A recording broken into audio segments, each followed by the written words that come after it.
નમસ્કાર વિદ્યાર્થી મિત્રો, ધોરણ 11 કોમર્સ આંકડાશાસ્ત્ર ચેપ્ટર નંબર 4 પ્રસારમાન ની અંદર આપણે ટોપિક અભ્યાસ કર્યો ચલનાંક.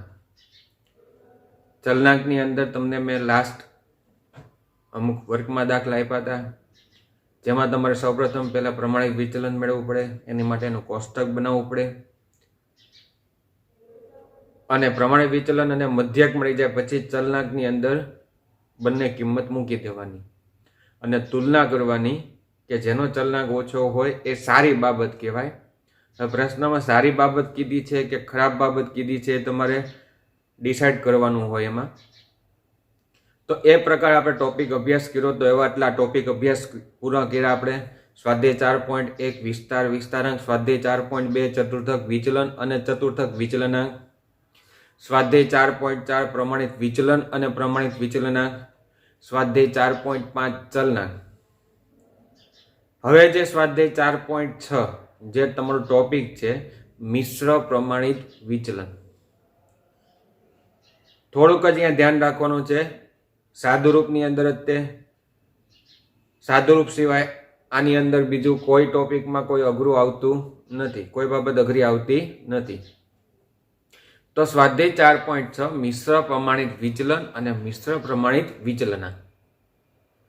મિશ્ર પ્રમાણિત વિચલનની અંદર આપણે સૂત્ર એક જોઈ લઈએ. તો એનું સૂત્ર SC ઇઝ ઇક્વલ ટુ પ્રમાણિત વિચલન એને S કહેવામાં આવે, પણ મિશ્ર હોય એટલે કમ્બાઇન્ડ, જેને આપણે C દર્શાવીએ છીએ. તો SC is equal to under root N1 into bracket S1 square plus D1 square. આ પહેલો સમૂહ થયો. હવે જ્યાં એક હતો ત્યાં આપણે 2 મૂકી દઈએ તો plus N2 into bracket S2 square plus D2 square. હવે કોઈ ત્રીજો સમૂહ હોય તો ત્રીજો સમૂહ આપણે એડ કરવાનો, ઉપર મોટા ભાગે 2 સમૂહ વાળા દાખલા આવશે, કારણ કે સાદુરૂપ વધી જાય એટલા માટેથી નહીં અપોન N. તો વિદ્યાર્થી મિત્રો આ સૂત્ર છે. હવે એની અંદર તમને કોષ્ટક એક આપ્યું હશે, રકમની અંદર એક કોષ્ટક આપ્યું હશે. એ કોષ્ટકની અંદર મોટા ભાગની કિંમત તમને આપી દીધી છે. ખાલી એક જ કિંમત તમારે મેળવવા જવી પડશે. કઈ? તો કે જે D1 સ્ક્વેર છે, એટલે કે D1 અને D2 આ 2 કિંમત તમારે મેળવવી પડશે. બાકી બધી કિંમત તમને કોષ્ટકની અંદર એટલે કે રકમની અંદર ઓલરેડી આપી દીધી હશે. તો આપણે એમાંથી એક પછી એક આપણે જે સૂત્ર ત્યારે સમજ્યા હતા અને અત્યારે પણ આપણે વાત કરી લઈએ ફટાફટ. તો કે એમાં N1 કોને કહેવાય? N એટલે સંખ્યા કહેવાય, 1 એટલે પ્રથમ સમૂહની સંખ્યા. તો N1 એટલે પ્રથમ સમૂહની સંખ્યા. તો N2 ઇઝ ઇક્વલ ટુ શું થાય? તો કે બીજા સમૂહની સંખ્યા. એટલે N એટલે સંખ્યા, 1 હોય તો પ્રથમ સમૂહની, 2 હોય તો બીજા સમૂહની. બીજું છે તો કે તમને એક મધ્યક આપ્યો હશે, તો એ મધ્યક એટલે કે સરેરાશ, સરાસરી, એવરેજ. એમાં તો કે x⁻1 એટલે પ્રથમ સમૂહનો મધ્યક અને x⁻2 એટલે બીજા સમૂહનો મધ્યક. આ તમને રકમમાં આપેલ હશે. x⁻1 અહીંયા સૂત્રમાં જરૂર નથી પડતી, પણ D1 અને D2 મેળવવા માટે x⁻1 અને x⁻2 ની કિંમત જરૂર પડે. એટલે રકમની અંદર તમને આપે છે x⁻1 એટલે x⁻ ને આપણે કહીએ છીએ મધ્યક, એટલે પ્રથમ સમૂહનો મધ્યક x⁻1, અને x⁻2 એટલે બીજા સમૂહનો મધ્યક. પછી કિંમત છે S1 અને S2. S એટલે શું થાય? તો કે પ્રમાણિત વિચલન. યાદ રાખજો વિદ્યાર્થી મિત્રો, S એટલે શું થાય? પ્રમાણિત વિચલન થાય.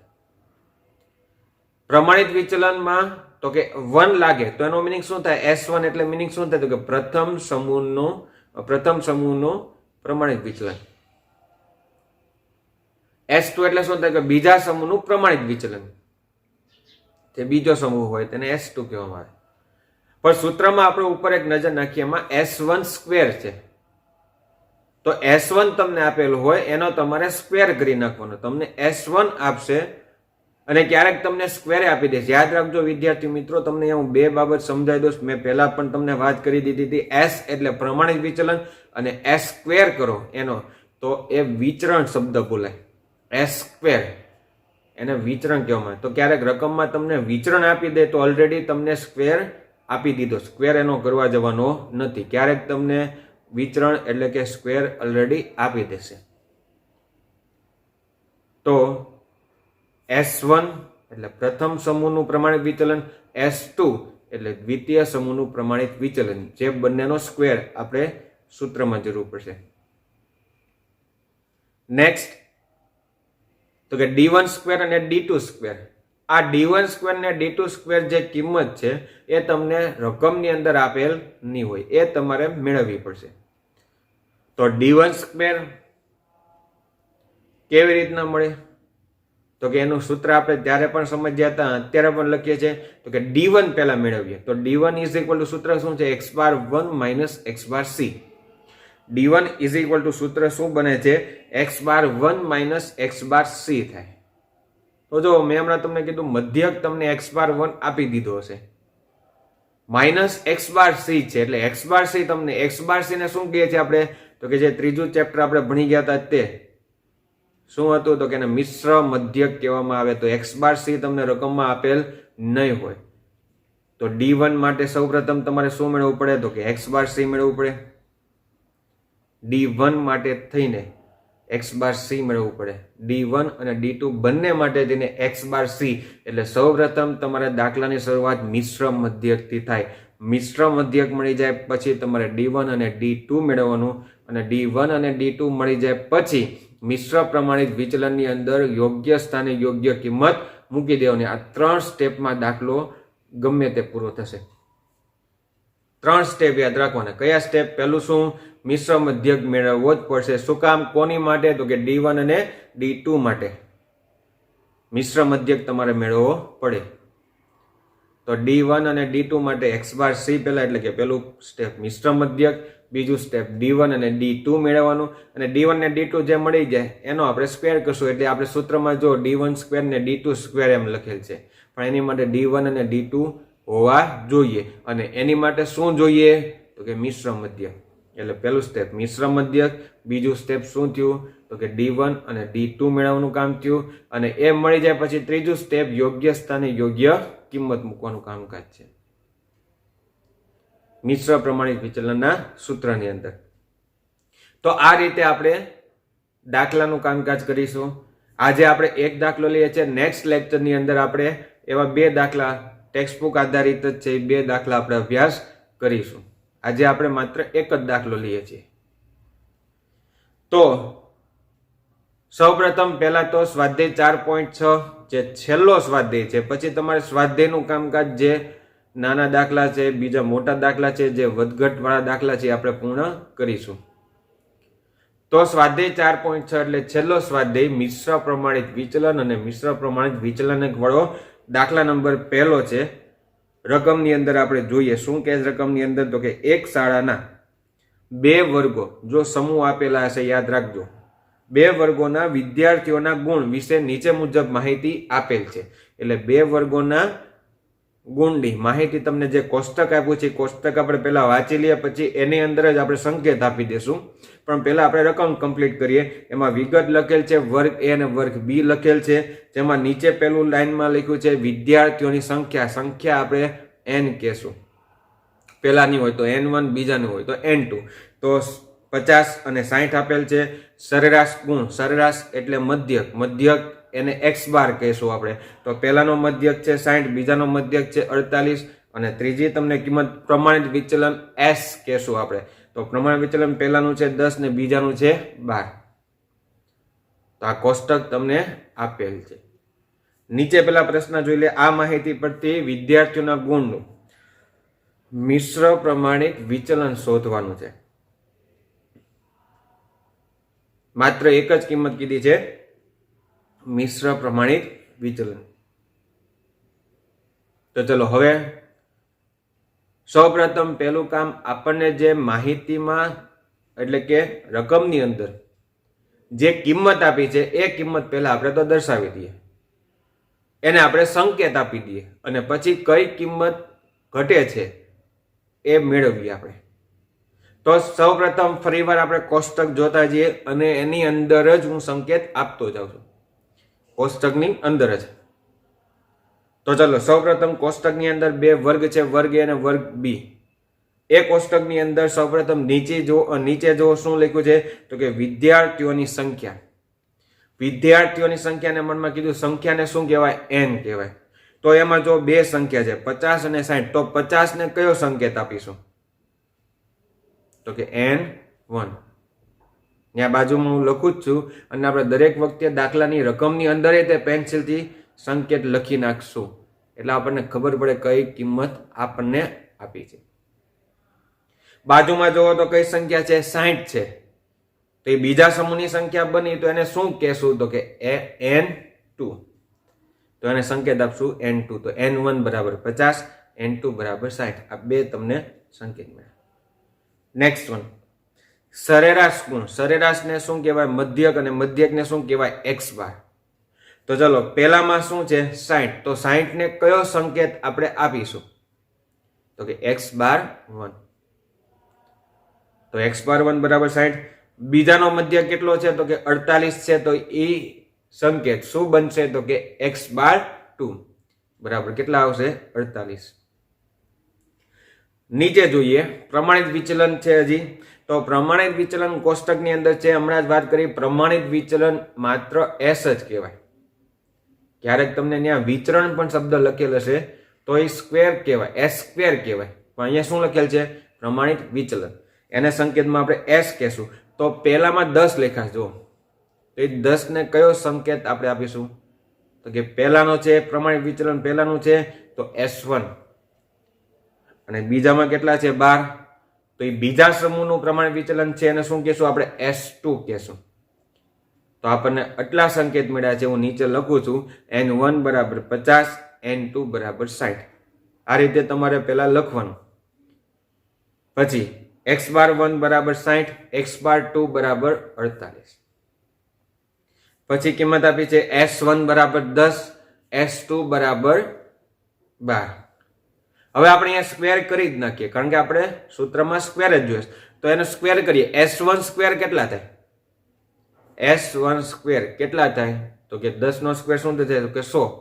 તો બાજુમાં કિંમત દર્શાવીએ વધારાની. s1 સ્ક્વેર બરાબર 100 અને s2 સ્ક્વેર બરાબર તો કે 12 નો સ્ક્વેર કેટલો થાય? તો કે 144.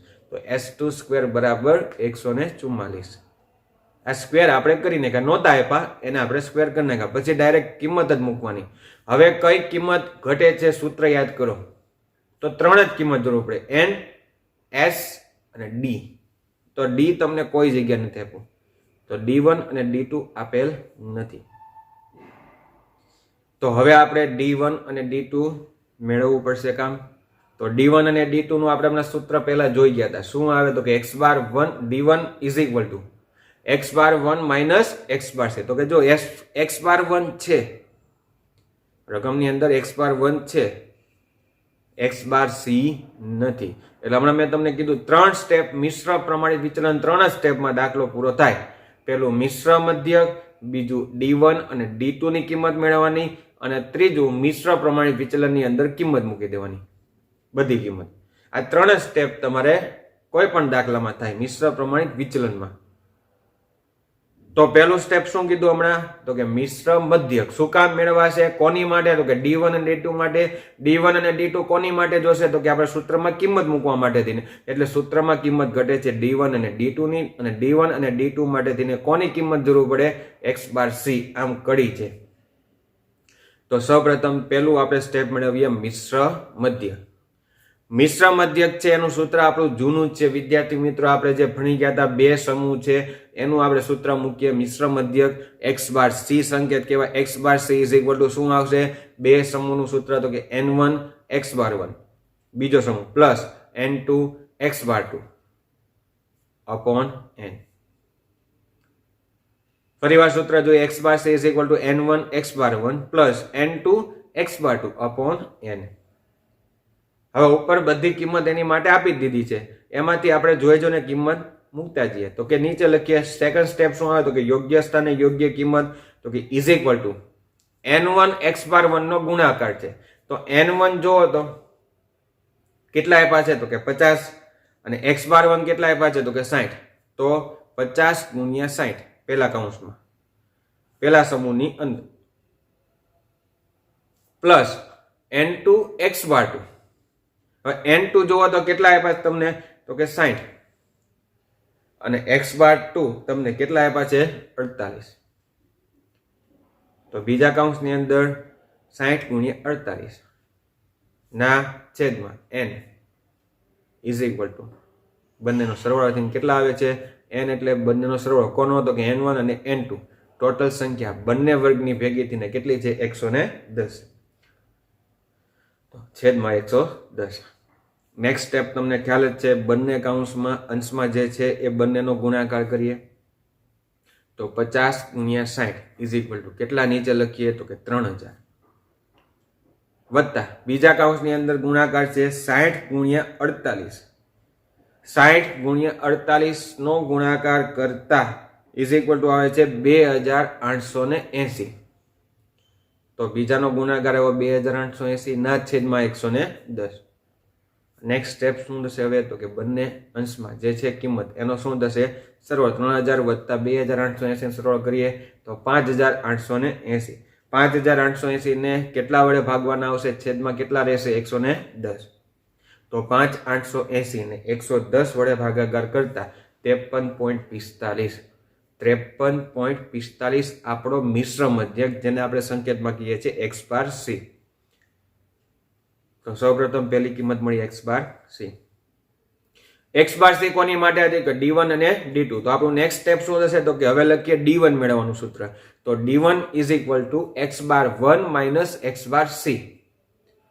ફરીવાર સૂત્ર શું છે d1 is equal to x⁻1 minus x⁻c. Interchange ન થઈ જાય x⁻c પહેલા ન આવી જાય ધ્યાન આપજો. તો યોગ્ય સ્થાને યોગ્ય કિંમત મૂકીએ તો કે ઇઝ ઇક્વલ ટુ x⁻1 તમને ઓલરેડી આપી દીધા હતા કેટલા છે તો કે આપ્યા હતા 60 માઇનસ x⁻c હમણાં ઉપર મેળવ્યા ધ્યાન આપો સાદુ રૂપમાં જ આપણે કિંમત મેળવી હતી x⁻c ની કેટલી હતી તો કે x⁻c આપણને 53.45 મળ્યા હતા. તો 60 માઇનસ 53.45 બંનેની બાદબાકી કરીએ તો બાદબાકી તેને આવે છે 6.55. આ 6.55 કિંમત કોની આવી સામે જોવો તો કે d1. આપણે d1 જોતા છે પણ d1 નો સ્ક્વેર કરવાનો સાથે. તો હવે આ જે d1 ની કિંમત આવી એનો આપણે સ્ક્વેર કરીએ તો બંનેમાં સ્ક્વેર કરી નાખીએ તો કે d1 square is equal to 6.55 નો આપણે સ્ક્વેર કરીશું તો 6.55 નો સ્ક્વેર કરવા જઈએ 42.90 42.90 અથવા તો 9 લખો તોય ચાલે 42.9. તો આ કિંમત કોની મળી d1 સ્ક્વેર. કોપી ફટાફટ આપણે d2 મેળવી લઈએ. તો d2 નું સૂત્ર ઉપરથી જ આપણે ફેરફાર કરીને બનાવવું હોય તો કેમ મળે તો કે જ્યાં 1 હતા ત્યાં 2. તો d2 ઇઝ ઇક્વલ ટુ શું આવશે તો કે x⁻2 માઇનસ x⁻c. x⁻2 જુઓ તો આપ્યા હતા તો કે હા ઉપર આપણે કિંમત દર્શાવી જ છે. તો x⁻2 કેટલા હતા તો કે 48 માઇનસ x⁻c કેટલા આવ્યા હતા હમણાં આપણે જે કિંમત મેળવી 53.45. 48 માઇનસ 53.45 ની બાદબાકી આપણે કરીએ તો બાદબાકી થઈને આવે છે 5.45. પણ યાદ રાખજો 48 માંથી 53.45 બાદ કરો એટલે બાદબાકી ને માઇનસ થાય છે -5.45. કોની કિંમત આવી d2 ની કિંમત. આપણે d2 નથી જોતા d2 સ્ક્વેર જોઈએ છે એટલે d2 આપણે પહેલા મેળવ્યા હવે એનો સ્ક્વેર કરીએ તો 5.45 નો આપણે સ્ક્વેર કરીએ તો d2 square is equal to કેટલા આવશે તો 29.70 અથવા તો 29.7. d2 square is equal to point પછી બે જ આગળ આપણે દર્શાવીશું અને પોઈન્ટ પછી જે 7 પછી જે 0 આવે 70 આવે એને 70 લખો કે 7 લખો કે 700 લખો બધાનો મિનિંગ એક જ થાય. તો d1 અને d2 કિંમત આપણને મળી ગઈ. તો હવે આપણે શું કામ કરીશું કે ફટાફટ આપણે જે બધી કિંમત આપણને મળી ગઈ એ બધી કિંમત ઉપર દર્શાવી જ છે એમાં d1 અને d2 પણ સાથે આપણે દર્શાવી દઈએ. હવે d1 અને d2 કેટલા આવશે તો કે જે d1 સ્ક્વેર કેટલા આવ્યા હતા તો કે 42.9 અને d2 સ્ક્વેર કેટલા આવ્યા હતા તો કે 29.7. તો હવે આપણે હેડિંગ આપીએ જે આપણું મુખ્ય કામ છે તે એની માટે આપણે સૂત્રનું હેડિંગ આપીએ મિશ્ર પ્રમાણિત વિચલન નું સૂત્ર છે નીચે લખીએ SC is equal to under root. પહેલો સમૂહ બનાવીએ n1 into bracket s1 square plus d1 square plus બીજો સમૂહ n2 into bracket s2 square plus d2 square upon n. ફટાફટ યોગ્ય સ્થાને યોગ્ય આપણે કિંમત મૂકી દઈએ. તો n1 ની જગ્યાએ કેટલા દર્શાવીશું? યોગ્ય સ્થાને ઉપરથી ઉપર જે કિંમત આપણે લખી છે એમાંથી મૂકતા જઈએ. તો n1 એટલે કેટલા? 50 કૌંસમાં. શું લખ્યું છે સૌપ્રથમ?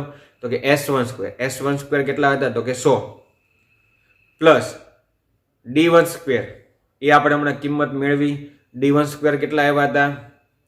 તો કે 42.9. એટલે આવું સ્ટેપ બન્યું. 50 કૌંસમાં પ્રથમ કૌંસની અંદર 100 + 42.9. બીજા સમૂહની કિંમત વત્તા n2 એટલે શું છે? બીજા સમૂહની કિંમત જોઈ. n2 કેટલા છે? તો કે 60. તો n2 ની જગ્યાએ 60 મૂકો. ઇન્ટુ બ્રેકેટ કૌંસની અંદર s2 સ્ક્વેર કેટલા હતા? 144 હતા. વત્તા d2 સ્ક્વેર, હમણાં આપણે કિંમત મેળવી કેટલી? 29.7. ના બધાના છેદની અંદર આવશે n ની કિંમત, એટલે કેટલી છે? 110. હવે સૌપ્રથમ પહેલા તો એ સ્ટેપ જે આપણું લાસ્ટ સ્ટેપ આવ્યું એ ખાલી એક જગ્યાએ જુઓ. શું સાદુરૂપ આપીશું? તો કે જે કાઉન્સ છે એનો પહેલા સરવાળો થાય, બાકી કોઈ સ્ટેપ બીજું કાંઈ કરવાનું નથી. તો કાઉન્સની અંદર તમારે જે છે એનો આપણે સરવાળો દર્શાવી નેક્સ્ટ સ્ટેપ થાય અંડરરૂટ. 50 ના 50 બાર રાખીએ. પહેલા કૌંસની અંદર 100 + 42.9 નો સરવાળો થાય 142.9. વત્તા ને વત્તા રાખો. બીજામાં તો કે 60 હતા એને 12 આમનામ રાખો. કૌંસની અંદર બીજાનો સરવાળો 144 + 29.7 નો સરવાળો થઈને આવે છે 173.7 ના છેદમાં 110. ચલો સાદુરૂપ માટે હવે નેક્સ્ટ સ્ટેપ શું કરી શકો? જે કાઉન્સ છે એની બહારની સંખ્યા સાથે એનો ગુણાકાર કરીએ. તો નેક્સ્ટ સ્ટેપ ગુણાકાર વાળું રાખીએ આપણે. તો કે ઇઝ ઇક્વલ ટુ અંડરરૂટ.